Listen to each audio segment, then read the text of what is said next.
జీవితంలో అన్నిటికన్నా పెద్ద నేరం ఏమిటంటే అమ్మకి చెప్పలేము అన్న పని మనం చేయడమే. ఏ పని మనం చేస్తామో అది అమ్మకి చెప్పగలగాలి.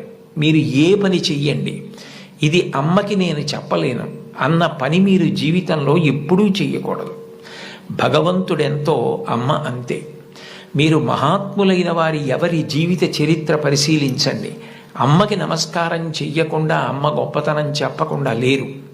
ఈ రాష్ట్రానికి ముఖ్యమంత్రి చేసినటువంటి ప్రాతస్మరణీయులు టంగుటూరి ప్రకాశం పంతులు గారు తన జీవిత చరిత్రలో వ్రాసుకున్నారు.